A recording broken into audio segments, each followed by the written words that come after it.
When it comes to time in life, it can be such a precious resource, whether that be spending time with loved ones, experiencing moments and memories out in the environment and the openness, or if it be taking that one moment to share how you truly feel about someone you love. Because as time ticks away, lives continue on, trying to make the best of things before it's too late. Whether it be someone you know or like who could be ripped from you unexpectedly, or if it be an environment that you were once in, when returning back, the landscape has completely changed. If that be down to nature, vegetation growing, cave-ins, rock falls, or if it's man-made by people coming on in, filling up, covering, removing, adding barriers which prevent you from exploring. When occasions like that happen, you reflect back on what you once had and once did, and in the Kenny Veach case, it's no different. Hi there. If you haven't figured it out already, today we're focusing in and analysing the covered mineshaft, more specifically the timing of it. It's very unusual and strange. Whilst people out there like to debate and say it needed to be done, it was long overdue because it's to prevent people from falling in and getting hurt. The timing is still a big problem, and what could have been done before earlier needs to be raised as for a question. So join me today as I share with you the screenshots, reflect back, go deeper, and even go more further back in the past to show you one of the first hikers out there that actually went inside and how people described it along the way. Welcome if you're currently here during the live premiere. Share your live reactions in the chat box on the right side of the screen. And for anybody else, those watching on catch up, be sure to share your general thoughts, questions, answers, thoughts, theories down below in the comment section under the video. It will help with spreading awareness, starting new discussions and other ideas. If you want to support my channel, you'll also find the pinned message down there with a PayPal link to me and YouTube channel membership link. If you simply want to catch up on my recent videos, missed out on anything, don't worry. The full Kenny Veach playlist is available top right corner where the eye symbol is up there. You click on it, you get a drop down menu box with the full playlist and some loose videos attached. In terms of the order of how we'll do today's video, I've got a slideshow of key photos and screenshots. And first, we're going to start off with the date of when Susan took direct action in regard to the Coverup mineshaft. So this is what Susan had to say in regard to DNWR and a person called Garrett, introducing herself first of all. I'm not going to read it out to you completely, because you would have seen it before in one of my previous videos. If you'd like to pause the video right now and read it yourself, you're welcome to do so. Just explaining that, she's the sister-in-law to Kenny Veach in regard to search and rescue, lowering the camera into the mineshaft and found nothing. Kenny Veach has become popular since. Documentary has been made, and it's also encouraged people going out there since, making supposed shrines, which is an exaggeration, leaving food, which she deemed as a bad thing or an eye roll, which is just caring when it comes to other hikers. The mention of the anniversary coming up and concern in regard to who else could come there. Susan also made it clear that a person called Robin and the pen drive claim she believes is a fake person and it was never done, but it could lead to gullible people believing in it and then hiking out there. And that was pretty much it, and it needing, some action to be taken. So in response, a person called Garrett responded to Susan and basically said, "Thank you to reaching out for us. In addition, can you provide video, evidence, links on top, maybe a location to get an idea of the spot and what needs to be followed up next?" Also mentioned about working with the BLM, getting approval, which they obviously did, but did it take longer than expected? It makes you think when we do look at the times and the years. And yeah, also acknowledging that it's a dangerous site and it needs to be closed. Now, the date of when this took place, or roughly around, was November 5th, 2024. That's like a year ago. Quite a lot of time has passed by since. And in terms of when Susan reached out, either it was on the same day or a few days before. So it was a long time ago. And you might say, why does that matter? Because the date and time of when action was actually taken, there's a big gap. Now, this is the situation with Robin and the pen drive, the claim and the video that was made. As you see, highlighted top right, 13th of November. Now, some people could have said, well, if it's all to do with the pen drive and Susan was made aware of it, how can Susan, talk about it and make reference when it's around November 5th? Considering Robin's video announcing what he was going to do or what he had done was the 13th of November. Well, it was explained by Driven X Adventures that what Robin did was he directly reached out to Susan Veach, the fake Robin, and said what he was going to do. And then days later, he then made a public video about it, as we see on screen. So he gave Susan a heads up early before Robin did his YouTube post. And that's why Susan took action before this video was uploaded. So that makes sense there. And in terms of how it aligns with back then, action being taken, November 2024, as soon as Susan was told, she reacted quick. So she wasn't messing about. And people could say once again, well, then that's normal behavior. As soon as you hear of something, potential danger, a problem that could impact people in the future, you take action to prevent it from getting worse, right? Well, Susan could have taken direct action much earlier on in the case, but supposedly decided not to. And why do I say that? Well, before we get to that, we need to also acknowledge the dates here.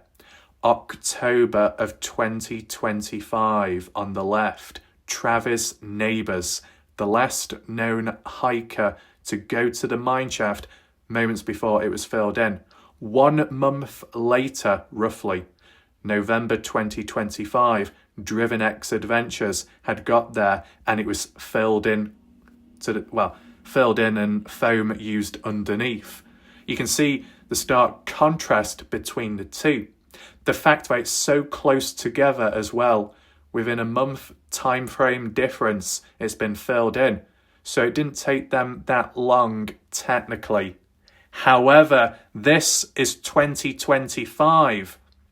So between October to maybe early November, it's been filled in. So at the latest, November 2025, and yet it was 1 year ago, roughly, November 5th, 1 year ago when Garrett responded to Susan saying, yes, we need to take action and the site needs to be closed off. So it's taken 1 year. Is that because it wasn't on the priority list? Is it because it took 1 year to seek approval from the BLM? Maybe you could say it's normal behavior that not everything can be done immediately. There's a time and place for it. But if it's such high priority and if they agree it's so dangerous and it needs to be done as soon as possible before anyone else comes by or goes in, it should have been done right on the spot. And yet it took 1 year.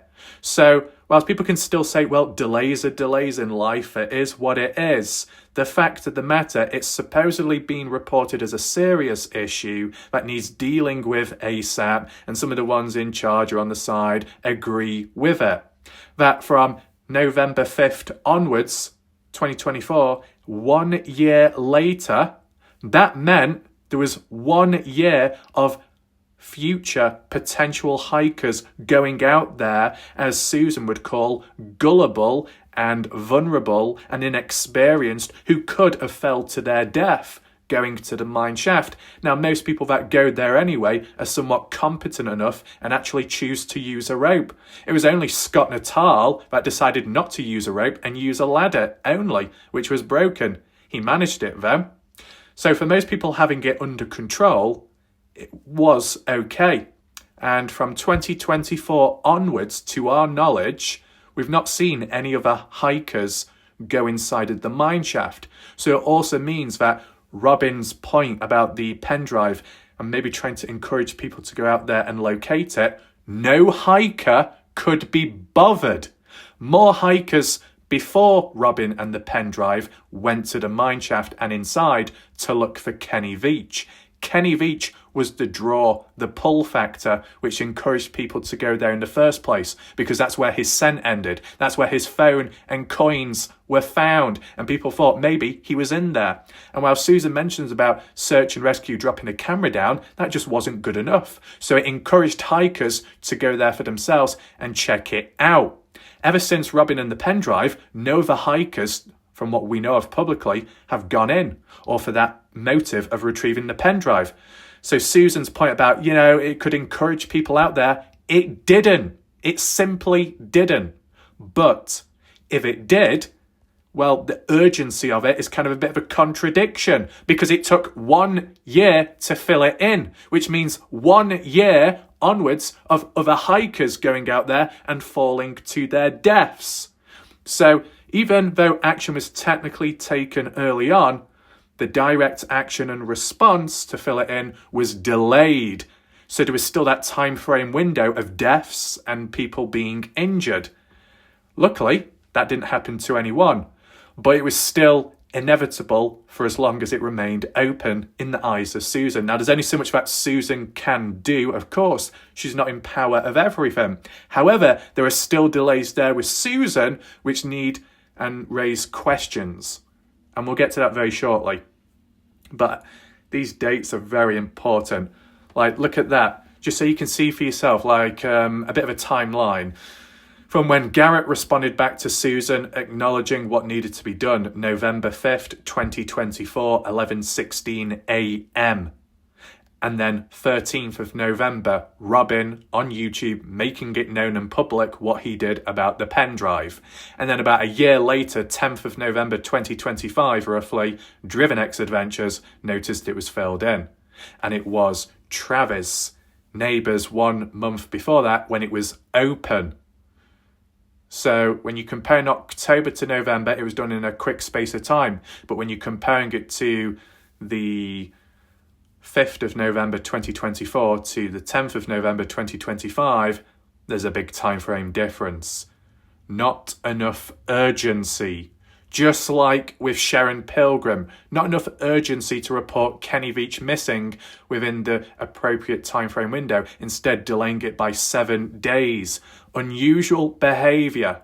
What you're looking at on screen right here, right now, is one of the first known hikers that actually went into the mineshaft. Sean Horlacker in 2015 stood near the mineshaft, but I don't think he went in. However, Jeff Clark did in 2017. This is from one of his videos on his YouTube channel. Credit to Jeff. He's looking up at he's inside of the mineshaft looking up at the ladder. The condition of the ladder is in better condition there than it was fast forward onwards, because in 2018, off the trail, accidentally broke a few rungs of the ladder.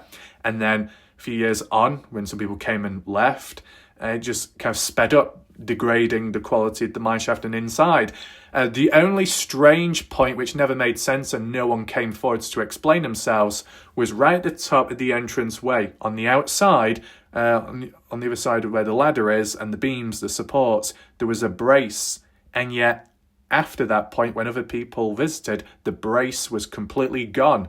And it would have to have been pried off by someone with a level of force, like a crowbar, implying that that was done on purpose, but no one ever came forwards about that. It kind of implies that there was a rogue hiker sabotaging the mineshaft to try and make it unstable or unsafe for people. Now, could someone say there's a conspiracy that Susan's involved in that, damage the mineshaft, speed the process up, then it gives a valuable excuse to say, well, look, it's damaged, it's dangerous, it's a health hazard, it needs to be covered up immediately.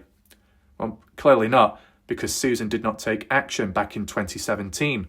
You see what I'm saying?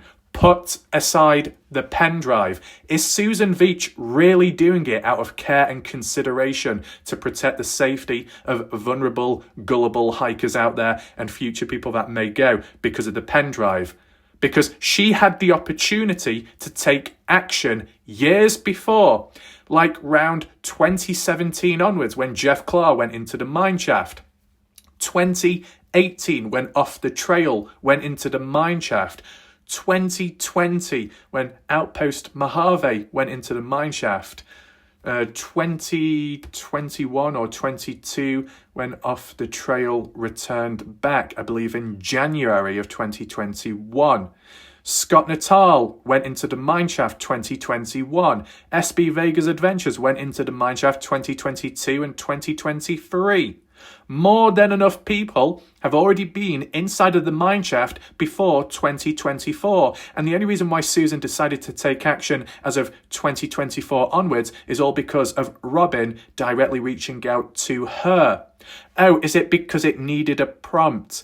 That Susan Veach needed a prompt directly for someone to say, this is what I'm going to do, and it's going to encourage people to go to the mineshaft. And yet Susan would have been already aware of the hikers over time, whether that be 2017 or 2021 onwards, when she did show up in the case and was commenting publicly. And she was also advising and saying to hikers, don't be going out there, it's not worth it. You only get in danger and get hurt. Kenny Veach doesn't care, he's alive elsewhere, and you're risking your life on a wild goose chase. Well, if that's what Susan believed back then, fair enough, but why not take action back then? Why not fill the mineshaft in back then? Why not reach out to the DNWR as of 2021 when you were already aware of hikers before that and onwards going into the mineshaft under certain circumstances, and you were concerned for their safety, yet you took no action? But then the moment some random nobody, a fake person online, which you acknowledge yourself, Susan, who then claims to fake it about the pen drive, that's only when it clicks. Oh, I must report it in now in case anyone goes to the mineshaft and gets hurt.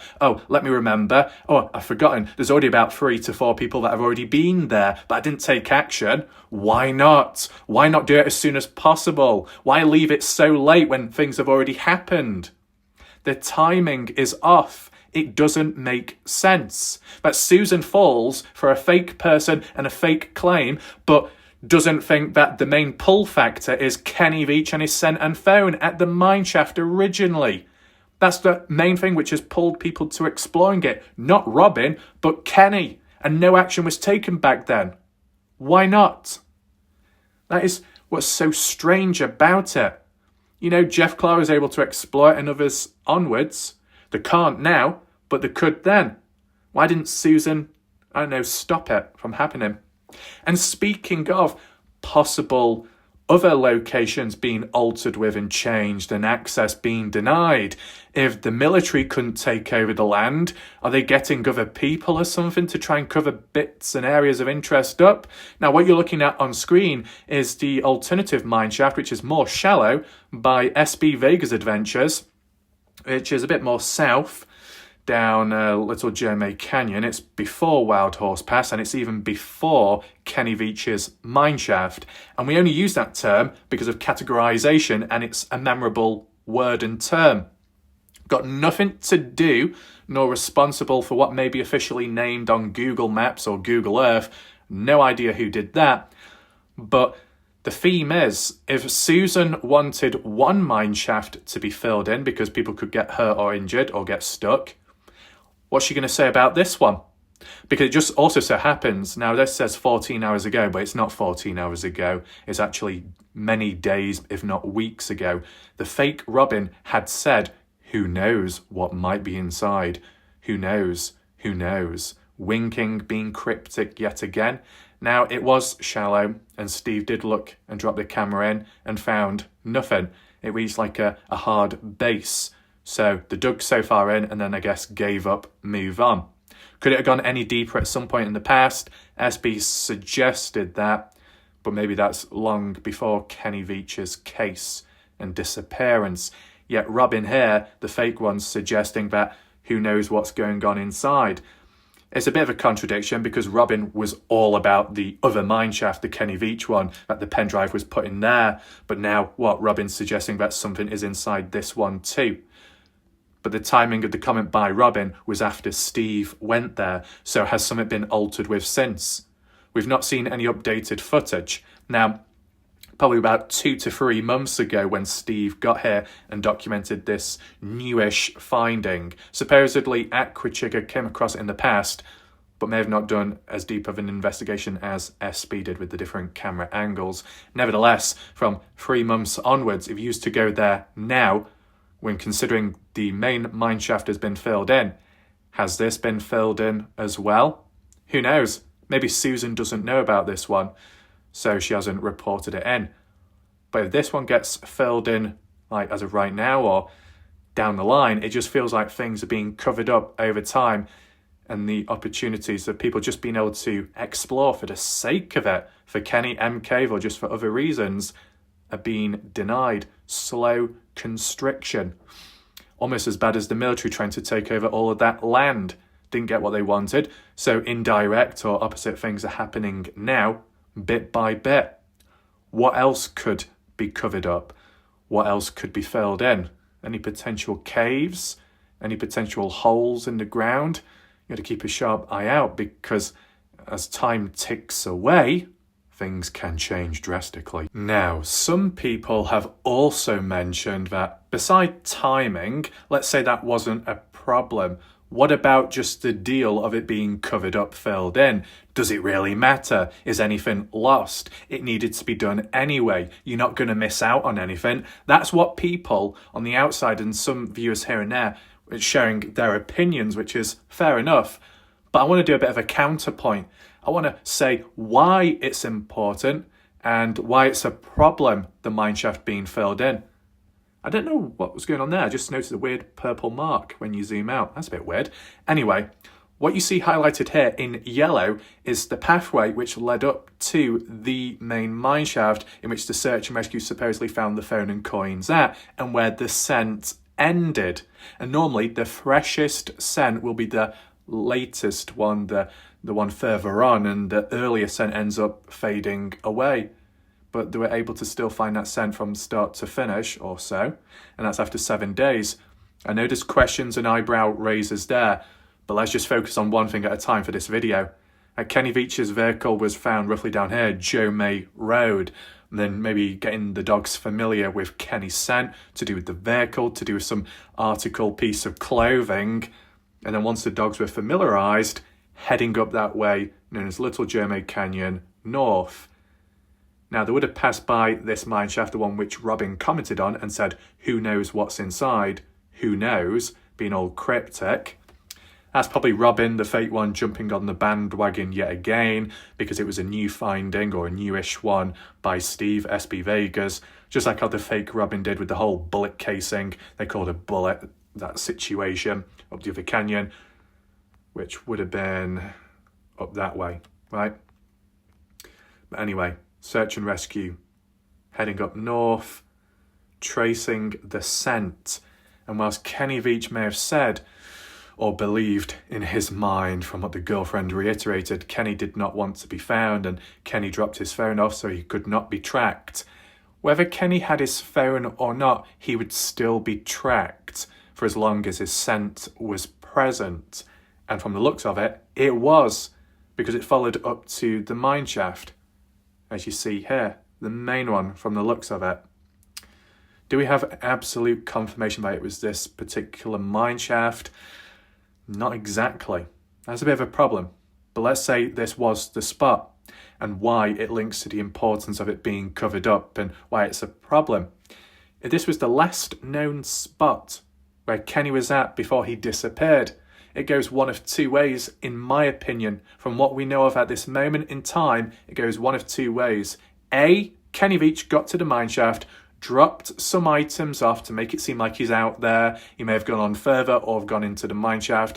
Kenny then turned back round, double-backed the way he came up, hiking all the way back down there, waiting to be picked up.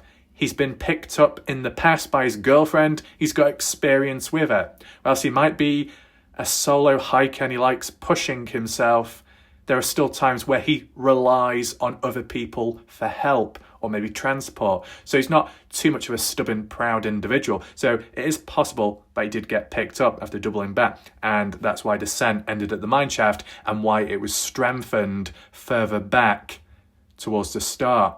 when you double back on yourself, the earlier scent can normally disperse, but if you return back that way, you've re-strengthened it, I guess.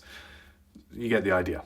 Now, if that's not the case, well, option B, Kenny got to the mineshaft. Whether he was going to start a video recording or not, we don't know. His October video, he did start a video recording there. What if Kenny Veach was attempting or trying to get his equipment ready, but in the process, something completely unexpected happened and occurred to Kenny, more than what he bargained for? Because if your scent ends here and it doesn't go any further, you would expect it to if the person did go on further, because that would be the freshest scent. Yet the freshest scent comes to a dead end at the mineshaft. And I know some people have said, maybe he used some kind of spray like a hunter would to conceal, to mask their scent. Well, why not do that the moment you get out of your bloody car? Why do you decide to cover 3 to 4 hours on foot and then think, you know what, I'm going to use the spray now so no one can track me? Oh, but you left a trail behind first of all, so you could be tracked up to a certain point. Sounds like you're playing games if you were basing it off that concept. That's why I think that Kenny Veach stopped at the mineshaft, and if he didn't turn back round and went the way he came back up, something happened to him on the spot. Oh, he could have gone into the mineshaft though. Well, in terms of it being filled in now, we wouldn't know upon closer investigation, or any filled in tunnels as well earlier. And that's one of the concepts why you could say it's important. You know, if the mineshaft has been well and truly filled in and Susan's responsible, direct or indirect, possibly burying the truth that comes with it. That if Kenny Veach had gone into the mineshaft but gone down a tunnel which collapsed, maybe. That whilst the initial part of the mineshaft doesn't show much, tunnel networks could reveal more. But to access the tunnel networks, you need to be able to get into the mineshaft, the vertical entrance in the first place. And with that being filled in, no access, no way of finding out, no way of finding the truth of Kenny, who could be down there. No way of being able to debunk it either. So that opportunity has been denied now. And I think that's a major problem. Because if by any tiny chance that somehow Kenny was down a tunnel in a mineshaft, there's no way to access it now. So of course the mystery will remain unsolved, and it would be inevitable that, in terms of that outcome and those conditions being met. And Robin's responsible for the truth being covered up under those circumstances, and Susan indirectly. Doesn't look good, does it? Now, if Kenny Veach never went into the mineshaft, what else could have happened to him? Near and about. Could he have been killed, taken out, abducted, military intervention, something from above, vibrations, zapping? The unexpected and the unknown is very possible when other hikers have had that too, such as down Picture Canyon over here, lost footage, lost time, unexplainable events, and then even further on beyond where Jeff Clark got zapped, vibrations like Kenny Veach. In different areas, maybe the common ground is it's not what's about, but it's what's above, no matter where you are. So did Kenny Veach feel vibrations a second time round, but it went wrong and was taken out, taken away, without a trace? And that if the scent ended at the mineshaft, he didn't go any further north. If he was taken back by someone or some military south, back down to Gemma Road, that would make sense. And if not that, was he taken above by aircraft, military related, UFO, alien? Who knows? And if any of that was possible, then it could mean that this general area is of high interest, as in the less known spot, ground zero, working from here and then branching out to figure out the radius, what's around, what could have happened, monitoring the area, camping the area, doing whatever to see what could happen next. And as people say, Skinwalker Ranch and certain locations out there in the US where there's got cameras, they've got equipment, motion detectors, night vision, thermal vision, frequencies, radio waves, electronic magnetic stuff, whatever you call it. They set it all up and then they observe. Could that be done at the mine shaft? Because let's not forget one other thing, that if this is an observation area, a ground zero, whether it emits from the mine shaft and deeper down or just the surrounding area, because it's filled in the mine shaft, it prevents yet another opportunity of investigation deeper, doesn't it? And as well, if by some chance Kenny Veach died here, could his soul and present spirit remain? Because it just so happens that Travis' neighbours near the mine shaft said he felt or he could acknowledge the presence of whispers, phantom footsteps. That Steve acknowledged it, SB Vegas adventures around the mine shaft. That Jay Chuck around the mine shaft. That Sean Horlacher, I think, in the dark experienced footsteps too. Don't you see a common thing playing? That all these phantom footsteps and whispers, most of them are occurring around or near the mine shaft, exactly where Kenny Veach's scent ended at. And if Kenny Veach did die here and was taken away, maybe it's still haunted the area. You got to think of the paranormal too.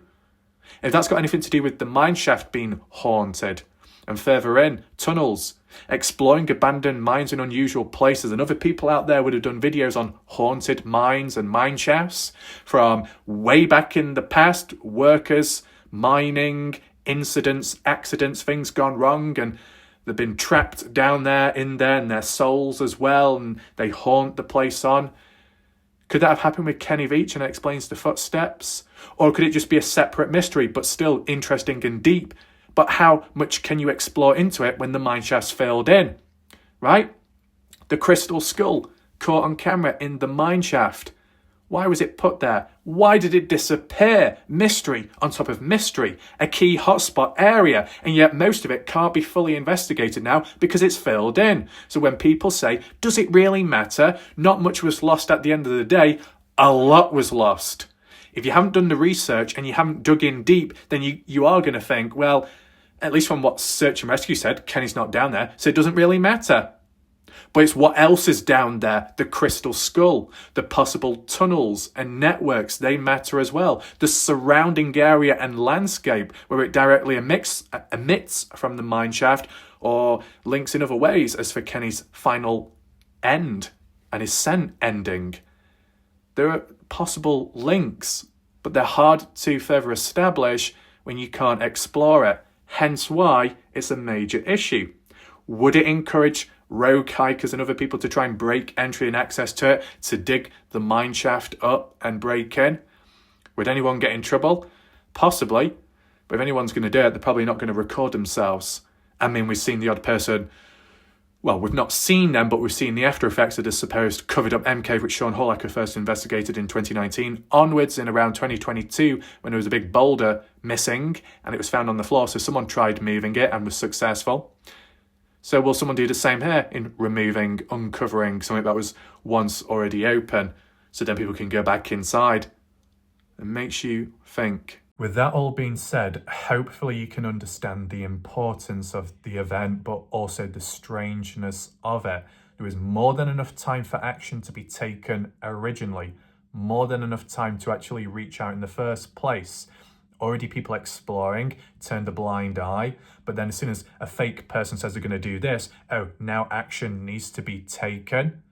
So when certain things are done, fingers clicked, then it will be done. But then other times when it's maybe more important, it's not. So it's strange. As for that marker online on Google Earth, Google Maps, to Kenny Veach Mineshaft, I said I don't know where that came from or why someone did it. I've made my references, but that's in different ways, just like with the M Cave Mineshaft, the M Cave, the covered up M Cave. There's explanations behind each one. Memorable names, making it easier to know what we're talking about and where. If you just call it Cave 1, Cave 2, Cave 5, what the hell does that mean exactly? So like the other mine shaft, you can call it SB's Mineshaft, the Beast Canyon. These different names which different explorers and hikers can call themselves or others on behalf of someone that's been out there, just so it's just easier for categorization purposes. But I guess some people take it more serious and actually officially name it, just like the Dylan Rounds case as well. And it might attract unwanted attention, but in a moment like this with it being filled in, I think it could actually lead to more problems. It could attract people to go out there, whether that be the Google Map marker, whether it be some of the news here and there. People go out there not knowing that the mineshaft has been filled in. Because are there any notices? Are there any public notices at the DNWR Centre near Joe May Road to say, a mineshaft has been filled in since? So if you're going to go up that way, don't bother. Because what if there's so many other hikers out there that just don't know about it, and they're going to waste their time, they're going to waste their money to go up there, maybe to the mineshaft, and find out it's filled in. And then what? Disappointment? Well, there's at least the safety. Nothing worse than doing something already dangerous and not even being able to achieve what you wanted.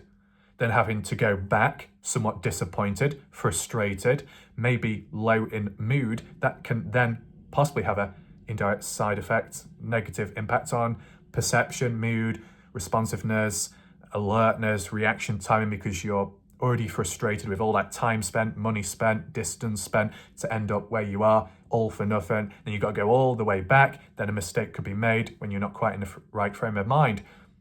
And on top of that, with the fill in, whilst it might be solid for now, like how driven stood on and stamped upon, will it remain like that down the line?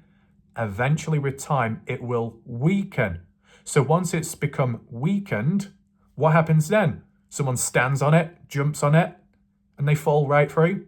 False sense of security, thinking because it's filled in, it must be all the way down, when it's not, and it's just simply capped and plugged at the top.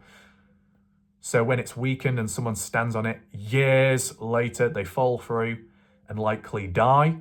But at least when the mineshaft was fully open or mostly open, people would look down and think, oh, there's a hole there. I probably shouldn't jump in or stand on it because I'll die. And guess what? When the mineshaft was open and deemed very unsafe by Susan, not a single hiker got hurt or injured. But wouldn't it be ironic if the moment it's filled in and protected, made more safe, it becomes indirectly more dangerous down the line? Sometimes you shouldn't fix something that isn't broken, and it's a bit of a weird way of putting it, juxtaposition, when the mineshaft is clearly somewhat broken and unsafe, but it's noticeable, it's obvious. People take precaution. When something looks safe, but actually it really isn't, it's going to lead into a false sense of security and people taking it too easy and casual and getting hurt ultimately, more than if it's just open and original and raw. That's a future problem. And when it does weaken with time, do you honestly think that the DNWR, Garrett or whoever are going to go back out there to monitor the mineshaft? Does it need replugging? Does it need refilling?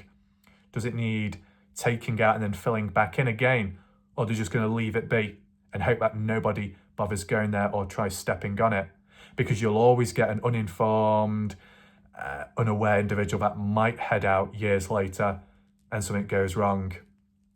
I understand filling in stuff to protect people from getting hurt, but if it's not done properly or it's not maintained over time, people can still get hurt, and it could cause more problems because it can pose as a safety thing, which turns out to be masked as danger, and someone finds out the hard way.